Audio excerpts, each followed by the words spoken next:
Félicitations, tu viens de cliquer, tu t'apprêtes à visionner une des vidéos les plus complètes du YouTube Game sur les compléments alimentaires. Un moyen magique qui va te faire prendre 10 kg de muscle. Selon moi, le meilleur complément. Wesh les gars, j'espère que vous allez tous très bien, sauf les gens qui font encore les flammes en 2021. Dans la vidéo d'aujourd'hui, je vais te donner un maximum d'informations et te caler sur tout ce qui dit complément alimentaire. Et pour ça, je vais dans un premier temps dégager toutes les bullshit, toutes les fausses croyances et les clichés qu'on peut avoir sur les compléments alimentaires. Et deuxièmement, je vais te parler des compléments alimentaires en eux-mêmes et te dire lequel est utile, lequel est inutile et te donner un maximum d'informations. Dernière petite chose, avant de commencer, cette vidéo elle risque d'être un petit peu plus longue que les autres, mais comme d'hab, je t'ai mis les timecodes et les chapitres, donc s'il y a un complément alimentaire qui t'intéresse en particulier, tu as juste à cliquer sur le timecode et le chapitre qui t'intéresse. Donc, commençons et on va d'abord se débarrasser de toutes les bullshit, de tous les clichés et les fausses croyances qu'on peut avoir sur les compléments alimentaires, parce que c'est vrai que pour les moldus et ceux qui sont un peu en dehors du milieu de la musculation, du sport, etc., les compléments alimentaires, ils ont une mauvaise image. Même moi, avant de me supplémenter, j'avais quelques-uns de ces clichés et de ces fausses croyances. Et donc, le bullshit par excellence et numéro 1 sur les compléments alimentaires, c'est de faire l'amalgame et d'associer ça au dopage. Tu sais combien j'ai de potes qui m'ont dit que leurs parents leur ont fait une crise parce qu'ils leur ont dit qu'ils allaient commencer les compléments, c'est les protéines, la créatine ou quoi. Après c'est vrai que les compléments alimentaires, ils ont cette mauvaise image-là d'être associés au dopage, donc aux stéroïdes, etc. D'ailleurs, je saurais vraiment pas vous expliquer pourquoi. Mais bon, je vous le dis et je vous le redis parce qu'il faut que ça rentre. Les compléments, ce n'est absolument pas du dopage. Et deuxième idée reçue aussi, les compléments alimentaires, c'est pas non plus un moyen magique qui va te faire prendre 10 kg de muscle d'un coup. Même moi, avant de commencer les compléments, je pensais que quand j'allais commencer à prendre des protéines, la whey, etc., j'allais prendre 5 kg de muscle en quelques mois. Et ce qu'il faut que vous compreniez, c'est que les compléments, ils sont absolument pas nécessaires. Comme leur nom l'indique, c'est des compléments. Je peux tout à fait afficher un physique de malade sans jamais avoir recours aux compléments. Moi par exemple, ça fait seulement quelques mois que j'ai commencé les compléments, mais même avant ça, j'affichais un physique qui était plus que correct. Donc, je me répète, se supplémenter, c'est absolument pas nécessaire. Il y a même des compléments qui sont inutiles, mais il y en a aussi qui sont utiles et qui peuvent te servir, et c'est ce qu'on va voir dès maintenant.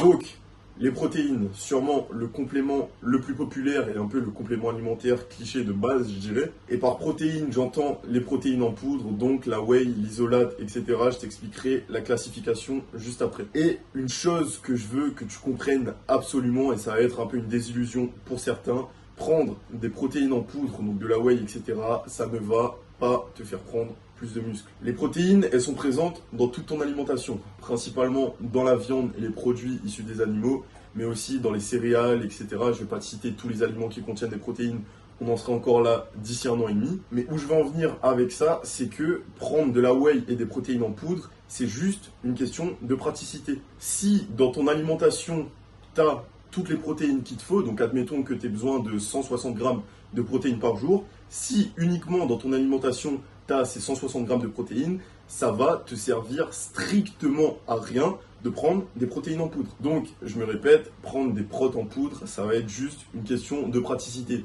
Soit pour manger moins de protéines dans ton alimentation, soit pour apporter des protéines à ton corps au bon moment. Je t'explique. Quand tu sors de la salle, au moment où tu finis ton entraînement, c'est là où ton corps a le plus besoin de protes pour construire un muscle. Bon, ça se passe pas vraiment comme ça, mais je te vulgarise le truc. Et donc à ce moment-là, quand ton corps a besoin de protéines, ça va être plus simple de lui apporter ces protes-là en prenant ton shaker de whey que en t'ouvrant une boîte de sardines à la salle. Maintenant, ça va être quoi la différenciation et la classification entre la whey, l'isolate, la native, etc., toutes les sortes de whey. Mais déjà, j'ai oublié de te dire que la whey, c'est simplement une protéine issue du lait. Et la différenciation, ça va juste être que l'isolate, elle va être un peu plus pure, je dirais, que la whey normale. Donc, la whey isolate, elle va juste contenir un taux de protéines plus élevé que la whey classique. Mais elle va aussi être plus chère, tu t'en doutes bien.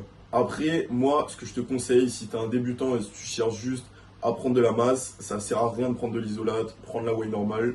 Et l'isolate, selon moi, elle va être utile, par exemple, si tu es en sèche et que tu veux éviter les glucides, Privilégie plutôt l'isolate parce qu'elle contient plus de protéines que de glucides et de lipides, tout simplement. Ah oui, un avantage aussi de l'isolate, c'est qu'elle contient moins de lactose. Donc si tu es intolérant, l'isolate, elle va être un peu plus adaptée. Voilà, je t'ai dit tout ce que tu avais besoin de savoir sur les protéines en poudre et sur la whey. Maintenant, passons au complément suivant. I'm just a regular, everyday, normal motherfucker. I told you in the first song, I'll tell you in another. I'm just a regular, everyday, normal. Ah, la créatine. Selon moi, le meilleur complément, même si c'est lui qui a la plus mauvaise image aussi. Tu sais, quand tu dis aux gens que tu prends de la créatine, on dirait ils entendent stéroïdes à la place. C'est un truc de fou. Alors que la créatine, elle a que des avantages. Et je vais te les citer après. Mais avant, je vais t'expliquer qu'est-ce que c'est la créatine. Donc non, la créatine, ce n'est pas du dopage et elle est aussi présente dans ton alimentation et dans ton corps. Et donc la créatine, elle va être présente par exemple dans la viande rouge ou dans le poisson, sauf qu'elle ne fonctionne pas comme une protéine classique. En gros, dans tes muscles, tu as des stocks de créatine et pour bénéficier des avantages, il faut que ces stocks soient saturés. Et donc pour saturer tes stocks de créatine dans tes muscles, il va falloir que tu te complémentes. Et maintenant, je vais te citer les avantages nombreux de la créatine que je t'ai inventé et t'expliquer pourquoi, selon moi, c'est le meilleur complément. Premier avantage, c'est que la créatine, elle va avoir pour effet d'augmenter ta force. Et ça, plus précisément, sur des efforts à court terme. Donc, pour la musculation, la créatine, c'est tout bénef. Ensuite, deuxième avantage, c'est que la créatine, elle va favoriser la récupération. Donc là aussi, on prend, ça fait plaisir. Troisième avantage, la créatine, elle va augmenter la taille de tes muscles. Je t'explique brièvement, en gros, elle va prendre l'eau qui se trouve dans ton corps pour l'amener à l'intérieur de tes muscles, ce qui va faire qu'ils auront un aspect plus massif. Ensuite, encore un avantage, c'est que la créatine, c'est tout simplement le complément le plus étudié.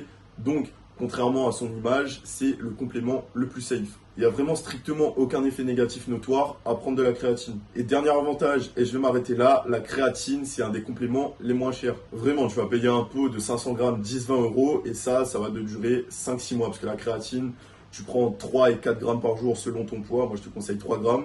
Et donc, sur un pot de 500 grammes, 3 grammes par jour, crois-moi que tu auras à faire. Et tout ça pour 10-20 euros. Donc, tout bénef encore une fois. Et une dernière chose que je peux te dire, et ça va valoir pour un peu tous les compléments, privilégie la poudre que les gélules pour une question de praticité, mais aussi de coût. Voilà, c'est tout pour la créatine. Passons au complément suivant. Keaton was my favorite Batman. I was walking down the street just the other day. I saw these two fine bitches, they were walking my way. Yo, what you girls doing tonight is what I wanted to say. Donc, les BCAA, un complément autour duquel il y a énormément de débats et de questions. Est-ce que c'est utile? Est-ce que c'est inutile? Et je vais répondre à ces questions-là, t'en fais pas. Mais premièrement, qu'est-ce que les BCAA? Pour te la faire extrêmement simple, ça va être juste des protéines que ton corps va assimiler beaucoup plus rapidement. En gros, les protéines, c'est une composition d'acides aminés et les BCAA, c'est des acides aminés. D'où leur nom, branch, chain, amino, acide. Donc, je récapitule, une protéine, c'est une composition d'acides aminés. Et pour l'utiliser, ton corps va décomposer cette protéine en acides aminés. Donc, les BCAA, c'est tout simplement une protéine déjà prédigérée, si je puis dire, que ton corps va assimiler directement.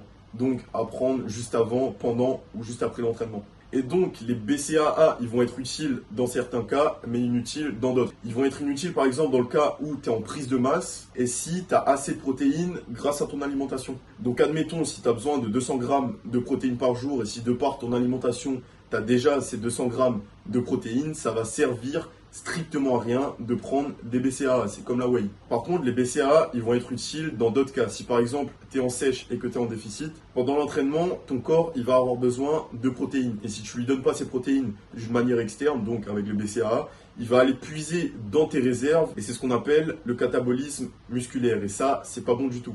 Donc, si tu es en déficit et que tu as un entraînement épuisant, tu vas devoir apporter à ton corps ces protéines d'une manière externe pour pas qu'il puise dans ses réserves. Donc dans ce cas-là, les BCAA, elles vont être utiles. Ils vont aussi être utiles dans le cas où tu as des entraînements extrêmement longs et extrêmement éprouvants. Par exemple, les gars qui font du set and rep pendant 3 heures, même si je ne comprends pas pourquoi vous faites ça, dans ce cas-là, les BCAA, ils vont être recommandés. Maintenant, là aussi, c'est quoi la qualification des BCAA? Comme la whey, vous allez retrouver les 8-1-1, les 10-1-1, les 4-1-1. Et ces chiffres-là, ça va être tout simplement la composition. En gros, les BCAA, c'est 3 acides aminés, l'isoleucine, la valine et la leucine. Et donc ces chiffres-là, ça va juste être le taux de chaque acide aminé. Donc vraiment, si tu débutes, te prends vraiment pas la tête avec ça, la différence elle n'est pas vraiment notable. Je te conseille les 8-1-1 ou les 4-1-1, ça va largement faire le taf. C'est un truc de ouf quand je commence à saturer comme ça. C'est bon, j'en ai fini avec les BCAA. Prochain complément. I'm just a regular, everyday, normal motherfucker. I told you in the first song, I'll tell you in another. Le collagène, complément extrêmement sous-coté selon moi. Le collagène, son rôle, ça va être de protéger tes articulations, tes tendons, mais il aura aussi pour rôle d'améliorer la qualité de la peau, des cheveux et des ongles. Mais avant de t'expliquer pourquoi tu devrais te supplémenter en collagène, je vais simplement t'expliquer ce que c'est. Donc le collagène, c'est ni plus ni moins qu'une protéine qui va être présente en grande partie dans la peau, les os, etc. des animaux. Et on doit se supplémenter en collagène simplement parce que nos ancêtres à l'époque, quand ils graillaient des animaux, ils mangeaient la peau, les os, le cartilage, etc. Et nous, en tant que petits hommes civilisés qu'on est, on ne mange plus que la viande, hein, quand tu manges ton petit blanc de poulet déjà prédécoupé. Donc, on doit se supplémenter en collagène. Surtout en musculation, où c'est un sport qui mobilise extrêmement les articulations.